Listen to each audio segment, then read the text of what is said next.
and clocked up more than 50,000 sea miles. So I'd like you to welcome Carolyn and Andrew, and I really look forward to hearing about their experiences. Thank you.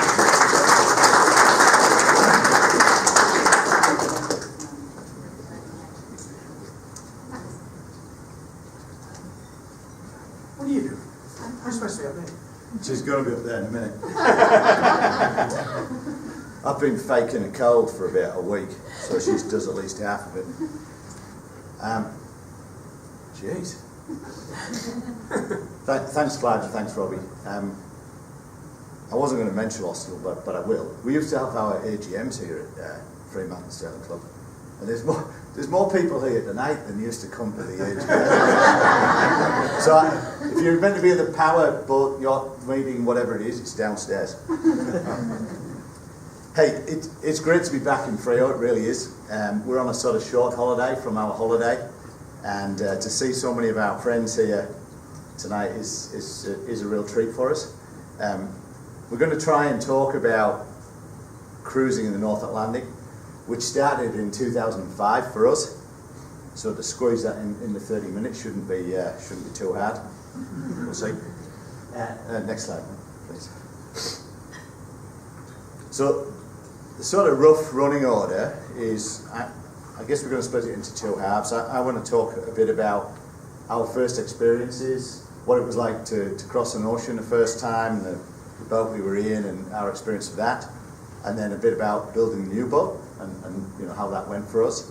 And then Carolyn's going to talk about some of the places we've been, and she's got the easy job. She's only got to do the last 20,000 miles in 15 minutes, so that should be easy for her. We've got a mixture of photos and unedited video, so if you're looking for some sort of slick production, SP Delos, Vagabond, all of those guys, what you're going to see from us is cheesy home movies, I'm afraid, but what you'll get is a real sense of what it's like, at least for us, and maybe that's, you know, maybe there's something to that. Okay, it's a bit rough and ready. Let's go. Yeah, sorry. Okay, so we both sailed dinghies since we were kids, and when we met, I was living on a Genoa 37 Sun Odyssey called Quetzal in the glamorous city of Portsmouth in the UK, and I met Carolyn, and what I said something along the lines, all the blokes will get this, something along the lines of, I live on a yacht and I'll take you to Bora Bora. And bizarrely, Carolyn openly admits she didn't know where Bora Bora was, but she said yes. And then it got a bit more complicated. So as neither of us knew anything about cruising, the first thing we did was, or crossing an ocean for that matter, the first thing we did was we went down to the Canaries to see the start of the yacht, which is the Atlantic Rally for Cruisers. It's the longest sort of organised ocean rally in the world, 250 boats and all that stuff. And this is a picture from there. And what we learnt was that from a heap of seminars and meeting some people, that we decided, we learned heaps, and we decided that one, we needed a new boat, two, that we didn't want to go in an organised event, just for us, that's our personal choice, and that we weren't going to take crew. That was because we had our own agenda, but that's what our takeaway was. And anything I say from now on is not meant to say this is the right way or the wrong way, it's just what we did in our experience. So next slide, please. Everyone here, Andrew, at the back? Yeah, it is. Yeah, okay. So when my throat gives up, which is about 8 minutes away, Carolyn's going to take over. So we went looking for a new boat, and in our mind what we wanted was a proven pedigree. It needed to be at the right price, because frankly we were pretty skint. And it needed to have the right equipment on board so that we were ready to go. And we bought Revision 2 in the Med in 2004. She's a Tiana 37. She's a cutter rig, long keel, and she was fully kitted out. She'd already done the circumnavigation. So she sort of fit the bill for us. Here she is at anchor in Bora Bora, which just proves that I didn't entirely lie to Carolyn when I met her. but have been lying to her ever since. So, next slide. So this is the track that we followed. We left Italy in I guess it was in the summer, European summer of 2005. Went down to Gibraltar, down to the Canaries, and then we crossed the Atlantic to Antigua, and then on through the Panama Canal into the Pacific and ultimately to Australia. Next slide. So we spent the summer cruising in the Med, preparing for the trip to come, and I had this sort of cunning plan that we do a mini refit while we lived on board and cruised around the Med, which sort of ended up being more of a refit and a bit less cruising around the Med. But that's, you know, that's life cruising. You kind of, you know, especially if you've got an old boat, you spend a lot of time fixing her and also trying to upgrade her for what you think you might need down the track. Next slide. So this is the world changed for us here. We arrived in Isla Graciosa, which is in the Canary Islands. It's about 200 miles or so off the Moroccan coast in the Atlantic, and we got there in November 2005. A few things that happened. We'd completed our first 500-mile offshore trip, and there's nothing that can quite prepare you for an offshore trip. We talked a lot about this when we left Jib, about like how do you prepare for an ocean crossing. It's kind of hard to prepare for an ocean crossing other than doing an ocean crossing. It's like, you know, it's like how do you go swimming without getting in the water, sort of thing. Anyway, we'd arrived in Graciosa and we met cruisers, world cruisers from all around the world, from the US, from Canada, from Australia and elsewhere. And I truly think that we learned more in that month by talking to those folks who'd already done, you know, thousands and thousands of miles than we actually learned at any time before that or after that. It was like a real sort of turning point for us. Yeah, next slide. So we set about getting ready for leaving and for this ocean crossing that was going to be 3,000 miles and kind of, yeah. She was pretty hot then. Whoops. As you can see from the photo here, there's a lot of beer there, and wine there, and a tonic there, and yeah, that was all. Yeah, trust me, that was it. There was also a bit of food to store. Carolyn had everything recorded. Anyone who knows Carolyn would understand this. She had a spreadsheet, and there's 1,000 line items on this spreadsheet. So every single thing that went on was in a place, and she knew where it was, and which was sort of was actually turned out to be pretty useful. And I challenged her what we'd do if we ran out of gas, or we ran out of water. Like what are you going to do? You know, how do we? Because we're newbies at this stuff, and. Anyway, she had it all covered, and truly we could have stayed out there for months. No worries, like the whole fleet could have stayed out there for months. But anyway, we had it covered. So, next slide. So our departure was delayed by weather. 2005 was the most active hurricane season ever.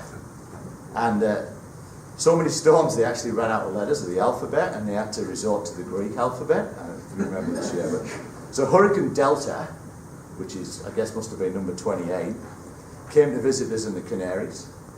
They've never had a hurricane there. And we were in the marina, and I can tell you, I've never been more afraid in my life. And we were in the marina. 6 boats sank. All the boats that sank, so this is a kind of note to yourself, all the boats that sank because their furling head sails came undone, and then they broke loose, and then they rammed something hold and went down. So it's kind of, you know, we always take the sails off when we leave the boat. Anyway, that's just our experience. Anyway, we finally left on the 27th of December. Our plan was to leave at the end of November. We left on the 27th of December. We were delayed because of another hurricane called Epsilon. And you had to wait till after Carolyn's birthday? We had to wait the day after Carolyn's birthday to recover from Carolyn's birthday, which is on Christmas Day. Anyway, we left on the 27th. 2 days later, Tropical Storm Zeta formed. And this is what Wikipedia said about it, and I've written it down, so I want to share it with you, because I think it's kind of funny. Tropical Storm Zeta was a very late developing tropical storm over the central Atlantic. The storm reached its peak strength on the 2nd of January, before dissipating on the 6th. As Zeta never approached land, there was no impact from the storm other than minor shipping problems. Yeah, there's a laugh. So we were out there, and so we ran for 3 days under bare poles at full speed, seriously hanging on for dear life, genuinely terrified in massive seas. And anyway, that's what they call minor shipping problems. By about the 7th of January, this is the next slide. Yeah, so we were kind of pretty excited when the storm passed. Friday, January 2006. Hear that? First mate Reed is on watch, busy as usual. Miss Reed, how are you spending the day? Sitting there,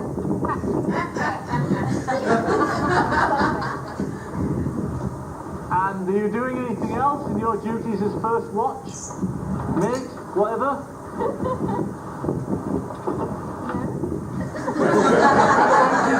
So far? Splendid. Over. And how far have we to run? 2 days. It's pointless, isn't it? You can't get any sense from the girl.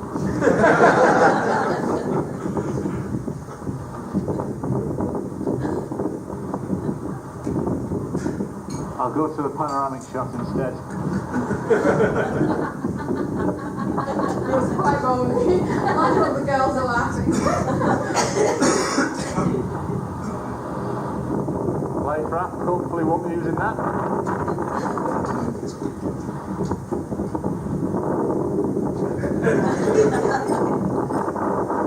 There you have it, folks. 1,100 miles from land, 1,700 miles from Antigua, and it's January. And she's goddamn beautiful.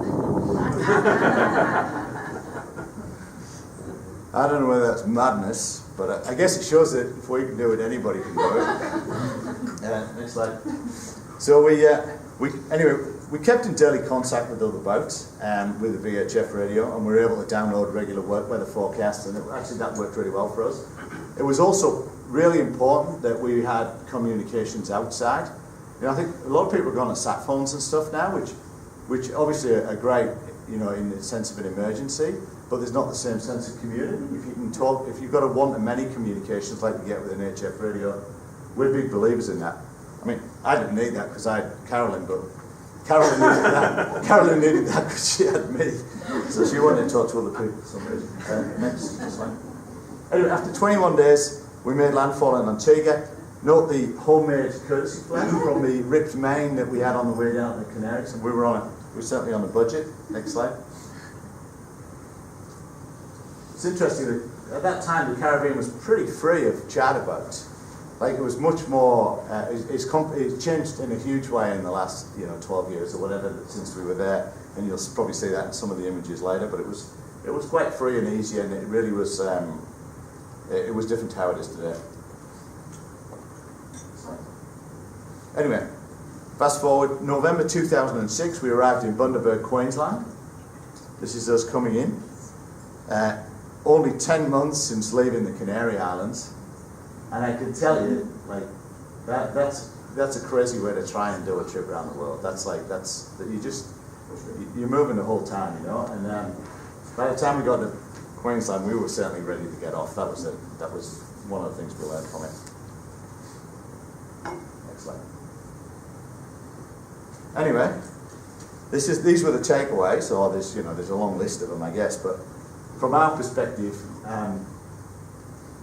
one thing if you live on a boat, it's quite different than if you spend a couple of weeks on a boat or a weekend on a boat or whatever.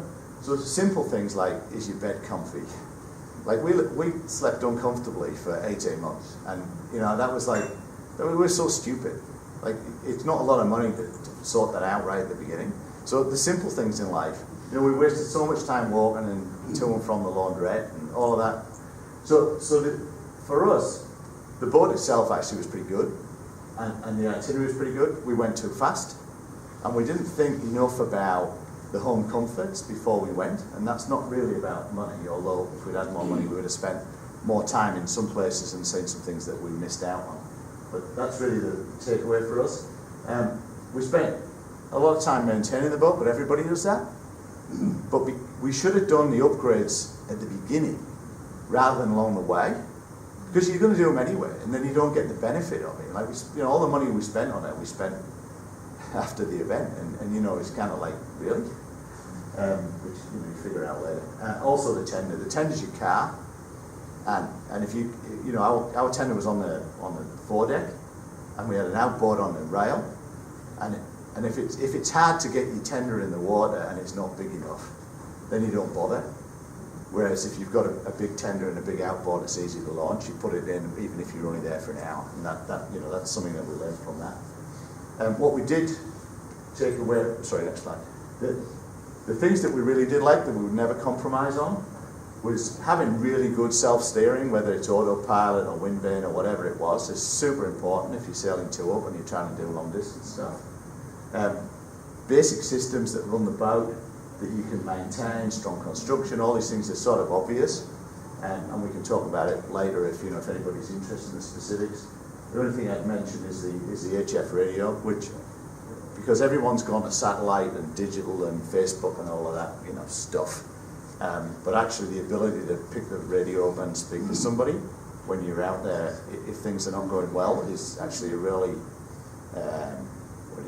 normalizing of your situation, which is a big deal. Anyway, after we fixed our tow up and turned her into the boat that we should have at the beginning, we did it for sailing two-handed in the ocean. We really liked that. And there's a bunch of other features that the Oyster provided that we were into, deck saloon, for example. So next slide, Tom. The quality of finish was important. This is the rendering. It's actually not the boat, but it doesn't look far different. The boats are hand-built, and we like the ability to sort of spec exactly what we wanted. Next slide. So this is where it all starts to go downhill. So we spent a lot of time working out what we wanted at the beginning. So you've got like your 50 things that you must have on the list, and then you negotiate the price, and you can imagine I was pretty cheap about it and beat them down and all the rest of that. And then Carolyn got loose with a computer, and there's like, you can assure, so there's like 5 pages on a spreadsheet there. It's called a master work list and their variations. And boat builders love them. And I think we had like 5 pages of it. And what happened was that we were able to specify exactly what we wanted. I mean, literally exactly what we wanted. And we loved that, and it was great fun. It's probably not the cheapest way to do it, but we did end up with exactly what we wanted. So, in the scheme of things, it was happy days. Next slide. So, these boats really are hand-built, they lay the deck by hand. The craftsman, it's real cottage industry stuff, and we were intimately involved with that entire process, and we really liked the boat building process. It was a whole lot of fun. Next slide. So this is a Scary fresh out of the mould, hand layout, all of that malarkey, and it was a treat for us. It's sort of what we love. So I think I nearly cried that day, didn't I? I don't think they'd ever had that before. No, we're pretty excited. So next slide. So look, this is a little video. It's a walkthrough, and I won't bore it with you. It's on YouTube if you want to look at it. Like there's a few boat builders around. They'd be probably pretty excited to see, the cable runs and where the conduit is and all that stuff. But for me, this was a really big deal because we were involved in every step of this process. And not only were we able to say, well, we want that there, we were able to record everything. Like, there's quite a lot of complicated systems on this boat. So to know where every cable run is, where every cable is numbered, to put mouse lines through all the places we thought we might want in the future, was actually like pretty helpful for us about what we were trying to achieve at the end of it. And these guys did a nice job. Next slide. These are actually real people that built the boat. So one of the things sort of real people. One of the things that come out of that is you build relationships, whether it's the designers or the engineers or the guys on the shop floor or whatever it is, after sales people. They're still there. So, I ring them maybe once a month and say, hey, this light's gone off or this fuse is blown or whatever. And, there's personal relationships there that have survived it. We didn't get that with the previous boats that we had, and I think that's pretty valuable. Anyway, fast forward to May of 2016. We'd originally organised delivery for March of 2016, which is the start of spring in England, apparently. And then we changed that to May of 2016. And it turned out it snows then as well. So we rock up with our sort of West Australian bowlies and all this for the sea trials, and we're like nearly died on the first day. It was like unbelievable. Anyway, it's like, it did warm up a bit. My Quindle up top there.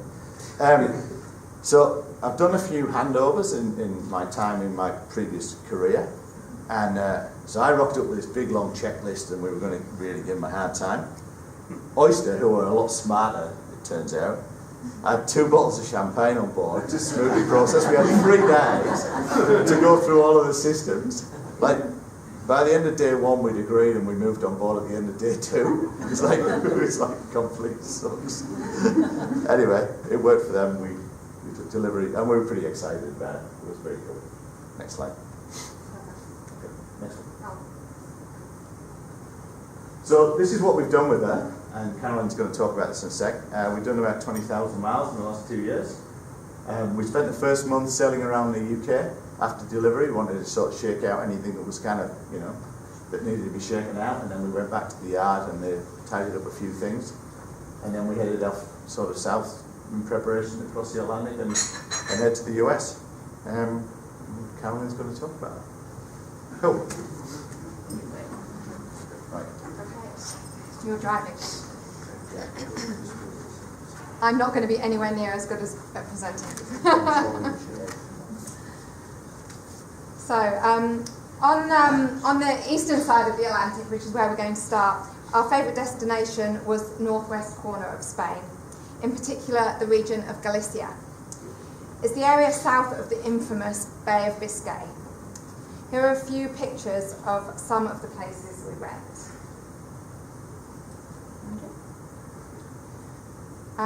So you have to press play. It's in the corner, yeah. Okay. So we start with our crossing of the Bay of Biscay, which had been on our minds since we took delivery of Ascari. We left after monitoring the weather patterns, and in particular the position of the Azores High, which focuses on the weather. We opted to leave with a light wind forecast and a short crossing, just 260 miles from La Rochelle to Hyon. It ended up being very calm, and we used some diesel, but we were glad to have got that out of the way. Hyon, which we called Eor after the donkey, is on the north coast of Spain in the Asturias region, close to the mountain range Picos de Europa. We took some day trips to the Picos. We sampled the local cider, which is poured from up high to aerate it. Our next port on the way was actually Vivero, which Clive will remember. This is still in Hyon, and this is the Picos de Europa. So some might know that we like to hike as well. What's happening there? Yeah, that wasn't me. Oh, we're back in the Picos. It's all good. In the rural Spain, and there was some falls there. There's Vivero for you, Clive. I put that one in there. Clive used to live there. So then we headed off from there, and we went on to Ribadeo, which in the Spanish style, we found a big fiesta to welcome us to the port. This is coming into Ribadeo. And that fiesta included a concert that lasted all night that was right in the marina. The area from Ribadeo to Bayona is a fantastic cruising ground. Absolutely awesome, deep fjord-like weirs with islands just off the entrances. So it's perfect for a day sail. Safe overnight anchorages up in the rears and out of the Atlantic swell. Can't remember where that one was. There's gorgeous medieval villages to visit, and everyone had something different to offer, from bobbin lace making to white sand beaches. We thought that was only coming when we got to the Caribbean. That was sailing in the Atlantic on the east coast. That's the village of Muros. also in Muros. There was a little bit of fog. My favourite was definitely Combare, one of Galicia's most beautiful villages. One of the with granite paved streets and columns that date back to the 1700s. There you go. To visit the islands, we needed a permit in Spanish. However, it was definitely worth the effort. As we spent a few days in the islands of Cis, Ons, and Salvora, which we actually had all to ourselves. That's actually still in Combare.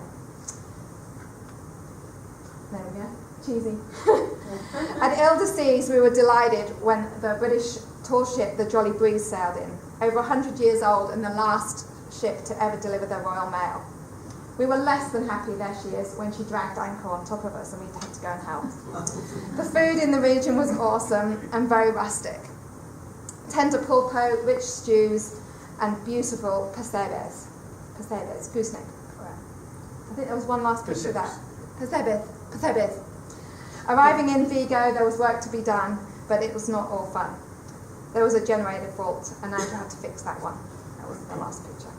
So after leaving Spain, we cruised the Portuguese coast and the Canaries via Morocco. And then we fast forward another 3 months to crossing the Atlantic. So this is our route with Iscari across the Atlantic, pretty similar to what we did with Revision 2, slightly different though, with less wind. We chose to follow the footsteps of Christopher Columbus with a classical route from La Gomera to Barbados. This meant we sailed south, and as the saying goes, until the butter melts. And then we turn into the west and sail into the setting sun. However, we were able to use a little bit more detailed weather routing to get us across there. But the trade winds had nicely set in by the 5th of December, which was when we left. And here's another short, cheesy video. This time Andrew features in it, of us, day 5 of crossing the Atlantic. So here we are on day 5 of our Atlantic crossing. And because we have practically perfect conditions, I thought I would just do a little video of what life is like on Ascari in these amazing conditions. So we're just sailing wing on wing as our sails set there. Looking beautiful. The movement on the boat is really gentle. There's the skipper there, looking pretty chilled, listening to the eagles.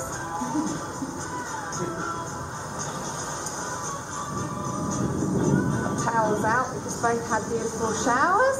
We call them Hollywood showers on this boat because they're a bit naughty. Lots of water, doing about 6 knots, I think. Maybe just a bit more. Northeasterly winds, low swell. You can see the movement is just absolutely gorgeous up here. We've got our storm stay set up just in case. I don't think we're going to be needing it today. Just put some soft tackles on our pole and switch sides for it. The wind came a little bit more around to the north. See, the conditions are just beautiful. We're fishing, but we haven't caught a fish yet. Started fishing yesterday. We're determined not to open the freezer until we get to 17 north. I think we're at about 20 now. I'll just check in a minute when we go down below. There's the fishing gear all set up at the back there. We don't want to get any blood on our teak deck, so we've got a baby bath type thing there. Gaff just over there.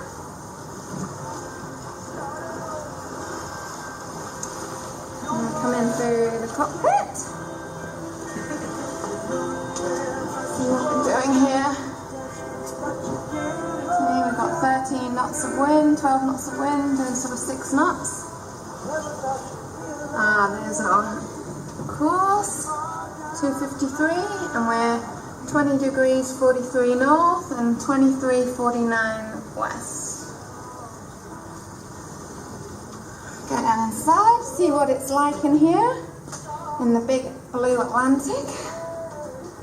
And you can see it's pretty comfortable. I'm barely having to hold on. You can see out there the ocean looking absolutely spectacular today. This is where we do our night watch from in here, as we can see all around the beautiful ocean. There's the chart table here. See what's going on? We're absolutely surrounded by super yachts at the moment. I think they're all just getting ready for the start of the season in the Caribbean. I think we've got three, about 30 metres around us. We've got our bean bags up front there. They were out yesterday. Bunk cabin. We have been sleeping, but we both slept back last night.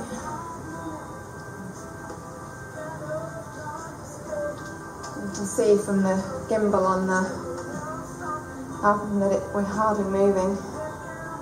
Galley's all set up. That's our kind of drink station. Coffee machine and kettle come out a couple of times a day. And then back here it's pretty chilled and relaxed. Really feels like you're not moving at all. Just hear the little whir of that steering gear. So today, life is pretty good. Oh, that's one thing. Noise cancelling headphones, totally love them. There's the view out this side.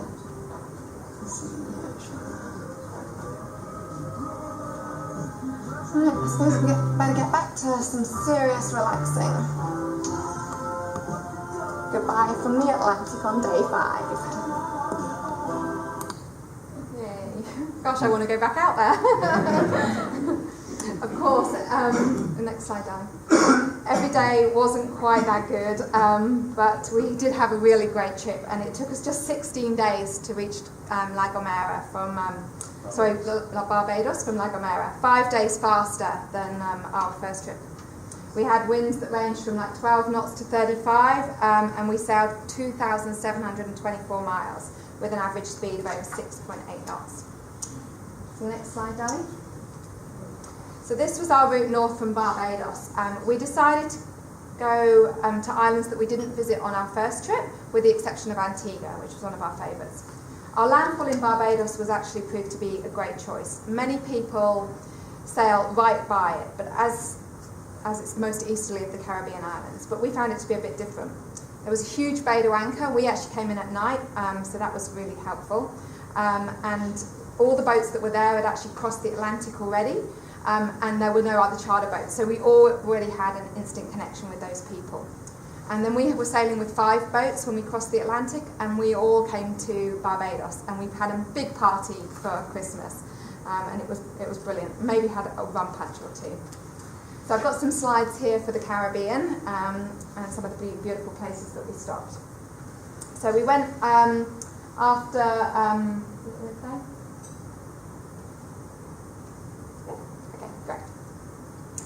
So that's Barbados, and after Barbados for Christmas, we headed off to Rodney Bay in St Lucia, where we did have some work to do on the mainsail furler and some Caribbean rock lobster. Then it was, after that we headed south, and that was a quick stop in Marigot Bay, and then we headed off to Bequia, which was many people's favourite place in the Caribbean, which I think Robbie really quite loves too. Yeah. I've got a little video clip of Bequia.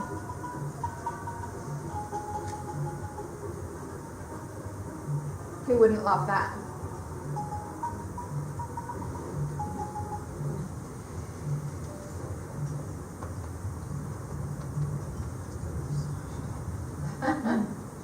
We sailed on south, and we actually, our favourite ended up, I think that was in Canoa, but our favourite was further south down in the Tobago Keys, where there was crystal clear water, and there's a scary and another oyster actually, a bigger one, in the Tobago Keys. There was turtles, the water was so clear. However, we stopped on another private island, and many of you might know it wasn't such fun when the riser chain snapped on a professionally maintained mooring, and less than 20 knots of wind, a scurry ended up on the beach.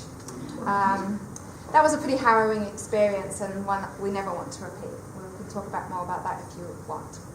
So after fixing up Ascari in Antigua, we had an amazing time in Barbuda, St Martin and the BVIs and St Bart's, which were all tragically impacted by Hurricane Irma last year. And there was a pretty famous flag that we spotted at the Bitter End Yacht Club in the BVIs, which was sadly now destroyed. But we've got a new flag and we're going to take it back there for them this year. So then from there we headed off, and we were going to a village a couple of times. We went on the course with friends, and we even went out in our own dinghy, which might have been moored in the super yacht area. Don't really know. A flag for the dinghy was $35, and it was over $1,000 for a flag for Ascari, so the tight ass over there. Oh, did I say that? We spent a month in Bermuda before sailing on to the US, and now we plan to be in New Zealand again in March 2021 for another dark and stormy. So the next slide down. So that's our route from Bermuda up to the Canadian border and down to Florida. Some of that actually we did with Chris and Bev on their boat once before. So some advanced planning was definitely necessary before going to America. Before we left Perth, we arranged for a 5-year multi-entry visa for the United States, which is a requirement if you're there on a private yacht. Lots of people talk about the intercoastal waterway, and that's the way to go on the east coast of the US. And I would say that for us, we couldn't go there because of our draft and because of the height of our mast. However, it looked really slow and quite dull compared to being on the outside. And most of the international yachts were definitely sailing on the outside. The Bahamas, we thought it might be a mini US, but we actually found it was wonderful and a great surprise. We had to take care of some of the depths because we draw 2.16, yes, 2.2. But we had lovely, lovely sailing conditions, and it was an opportunity to call into hubs for social fixes when you need it, but a lot of the time we were on our own. And then we get to Cuba, which I'll talk a little bit more about, but it was certainly a little bit more bureaucratic than many of the places that we've been to, because you have to check in and out of each port. They bonded our drone and our sat phone, but they were very friendly about it. On the south coast, you can anchor anywhere, but if you're near a port, you must land at a secure area. They basically don't want the Cubans to leave. They're not too worried about us. Wi-Fi is only available in public squares or in hotels, and you have to use a prepaid card, so it's quite limiting for people like me that are a bit obsessed with Facebook. You have to deal with 2 currencies and adopt to a very different system for provisioning, but it was an amazing experience. So if you're still awake, here's our final set of photographs. And you can press play. So arriving in the US meant we first of all had to cross the Gulf Stream, which is a warm water river that runs up to 4 to 5 knots. You can see it's running at 4.7 knots set drift there on our screen. Our crossing went well, however, the fog welcomed us on the other side, and we didn't see the harbour at Newport, Rhode Island until after we had cleared customs. This is us coming in. Have you seen America yet? Bit missing in action? Summer in New England. So this is the after shot, after the fog is lifted. This is where we are in Newport, Rhode Island. That is the New York Yacht Club. That's the New York Yacht Club. Cocktail being served, I think.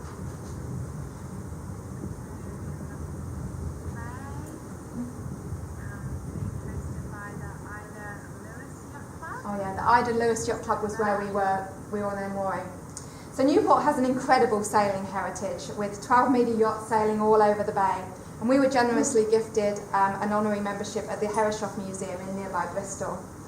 After the 4th of July celebrations, we headed north to Maine for beautiful scenery, more fog, and of course lobsters. I think there's a picture somewhere. Yeah, I was paid $20 for 5 lobsters from a fisherman. A particular highlight was puffin and whale sightings along the way. However, the sailing was a little bit lacking. There was mostly light winds or no wind, or fog, or lobster pots.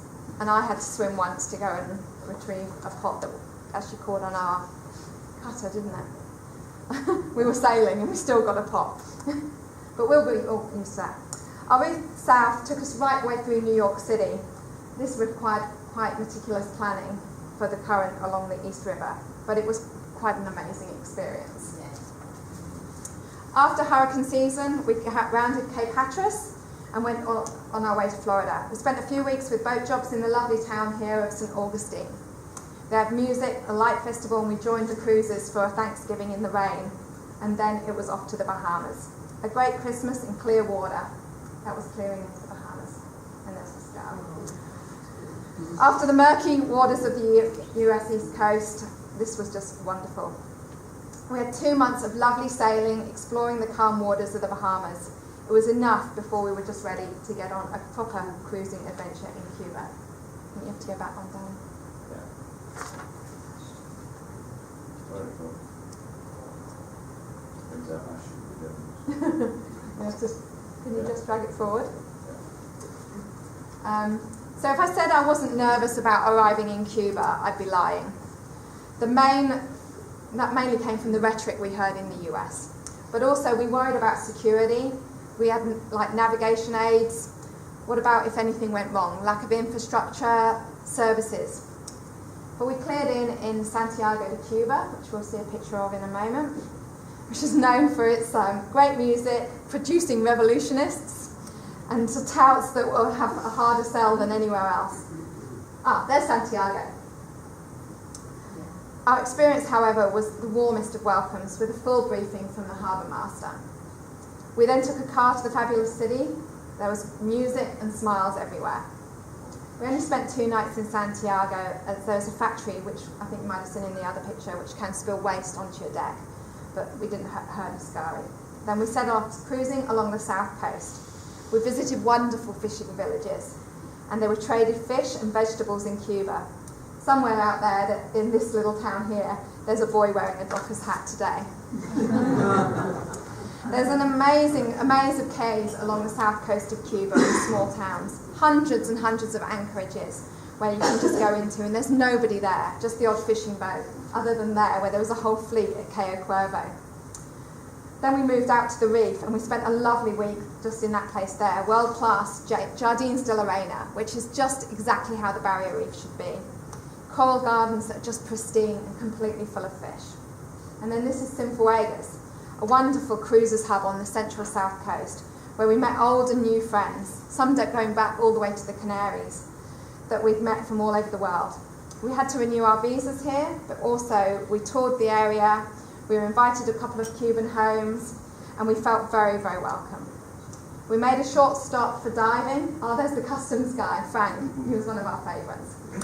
We went diving in Cayo Largo before we pushed on into Havana, where we had an insurance deadline and another visa extension. That was our last night, wasn't it, in Cienfuegos. Then we're in Havana, Marina Hemingway was our town.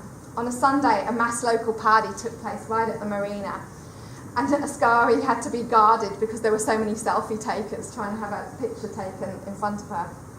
We found the Cubans educated and rich in culture and the arts, cared for with good health care, and so friendly. We felt safer here than anywhere in the Caribbean, and especially in the US. Food and provisioning can be a bit of a challenge, but we work the system and see it and buy it, and we always had lovely fresh vegetables. A beer is $1 in Cuba, and a litre of rum is the same, so you just can't go wrong. People were really generous. I saw a guy with a basket of fruit and asked if they were for sale. He said no, they were his own, but he insisted that I took 3 mangoes. And then another time a fisherman gave us 5 lobsters. He didn't want anything for them. If I wanted a lobster, it was for me, but I gave him, of course, a bottle of rum. So Cuba was definitely been the best place we've been with Ascari, and 10 weeks there was just not long enough. And that's over to you, honey.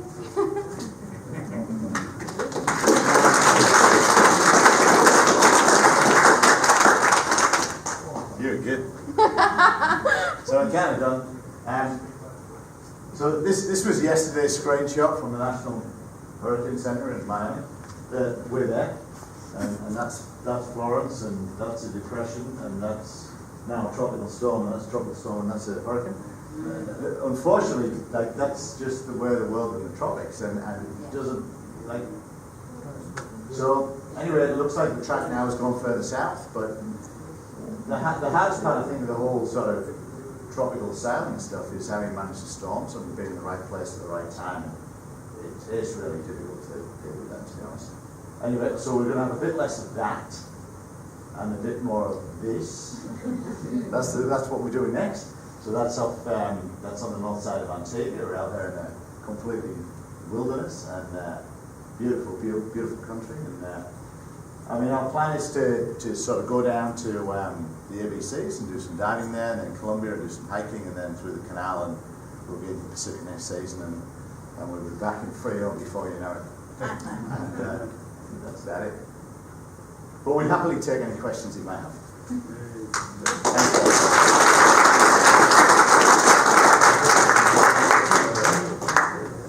Terry. In this slide you said you prefer not to have a cutter rig. Why? Oh, do you know the cutter rig was outstanding in the ocean, and it gives you a massive amount of different options for sail configuration, and it brings structure to the mast. I think it's fabulous. For us, it sort of spoilt the sailing, at least along the coast for us, because we just because the tacking was a pain. That's the only reason. I wouldn't say that it's a bad idea for a cruising boat. In fact, it was a requirement when we first left. But we've really enjoyed being able to just, let the shade off when it comes across. Yeah, we sail Ascari and really like hard, and it's That's fun. the only reason. Anybody else? Louise? The name of Ascari, where does it come from? Carolyn. Where does it originally come from? It's an African word, and it means a guardian, a protector, or sometimes a fighter. And when I think back to how Revision 2 was and what she meant to us, and the fact that she always kept us safe and looked after us was the most important feature of our boat. So Why did you just call it Andrew? I was mostly inside drunk or hiding. Any more questions? You say you're doing mates on the way. What's some of the bigger challenges? Maintenance-wise. Yeah. So it's actually quite different. So on Revision 2 we carried a whole lot of spares because she was an older boat, and therefore people had accumulated stuff. So we inherited some of that, and we knew things were going to break, so we carried a lot of stuff. On Ascari, because she was new, we've actually tried to design into the spec redundancy for everything. So we've got 2 toilets, and we've got water capacity and a big water maker, and like all that stuff. So we actually haven't carried spares, or hardly any spares. So and so far that's worked all right, but she's only 2.5 years old, so I don't know how that's quite going to go. So I haven't really got a good answer other than to say our spares strategy and whether that's going to play out as we think it might, or thought it might. I don't know. We'll see. Did you guys have any commissioning issues? Well, we had 2 bottles of champagne. Solved everything. So it turns out actually there's never been a boat in the history of mankind that's been handed over without a list. So I don't know how many people in the audience have got a boat. So most people. And how many people have got a jobs list? We got a jobs list when we got the boat, and we've still got a jobs list now. It's slightly shorter than it was last time. Commissioning. Sorry. How does that happen? It does get shorter. Commissioning wise, they were pretty good. There was about about half a dozen things, and they were cosmetic. And then we went off for a month, and then when we came back, they fixed them. So we knew about it, and that was organised. There's been about 2 or 3 recurring issues, because we thought we were buying boat number 3, right? So this is 47503, but it turns out it was actually 47501 version C, because they built the first 3 boats at the same time, right? So the problems that we thought would be ironed out actually kind of were. So there's a few things like around the freshwater system that have been a recurring issue. So we're on freshwater pump number 6. But in general, They haven't worked out how to make a water pump work with my washer dryer. Yeah, first world problem.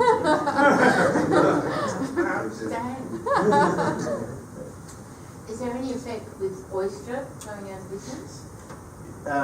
There was Ongoing warranties and things. yeah, there was a temporary hiatus there, so I think a fair amount that's been publicly reported now. So they launched a new model, which was an 885, and they changed the manufacturing technique for that. And a keel felt was the first one they've had, and it was the client was obviously not very happy about it. And then there was a legal stoush about it that there was a subcontractor involved. Anyway, it's a long story. They ring fenced that, which is sort of what do you call it, 101 for boat builders, that you can't lose the whole company because of one bad boat. So the guys that owned it ring fenced it, and then they basically put the company in liquidation, and then they sold the company. So they could segregate that liability, which, I guess, ethical question, but legally it was what they did. And so we lost contact with people because people were laid off and then rehired. So for a few months we were by ourselves. But practically not a problem. Yes? Yeah. Oh, yeah. What does that SCARI stand for? You definitely were asleep. Well, I'm glad you brought it up. The short version is it's a Swahili word from Carolyn's time in Tanzania. She did some charity work out there, and in Swahili it means protector or defender, or sometimes soldier or guard. So it's an African word. Thanks. So what's on Port Field versus being richness and Yeah, so I can tell you what's better in the marina.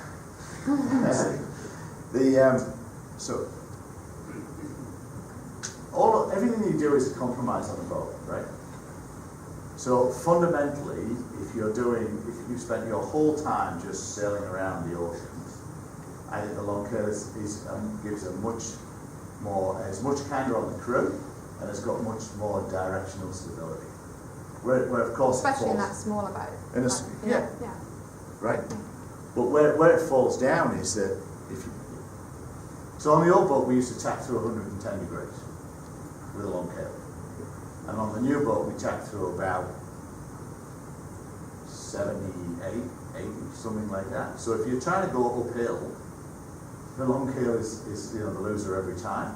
But if you're running downwind in a big ocean, the long tail is the safest and most comfortable way to travel.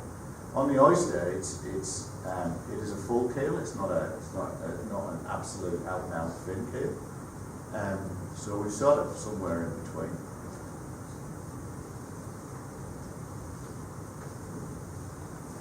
Nick? Are there any modifications or design features you put into the boat that you think didn't work out the way you expected from my side?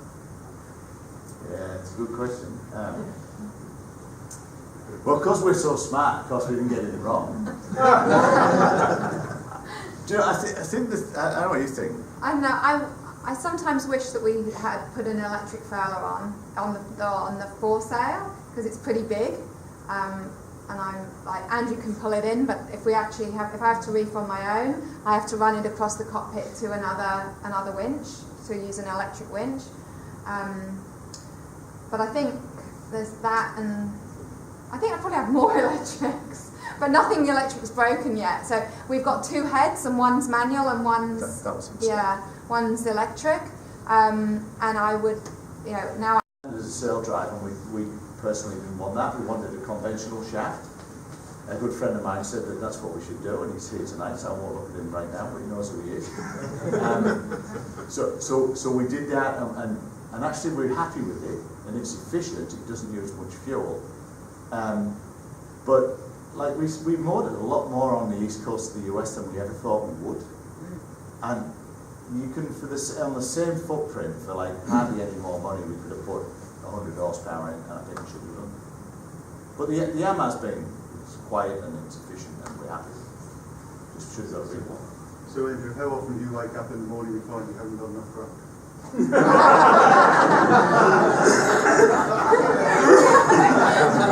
Only when Carolyn is somewhere else. Well, thank you.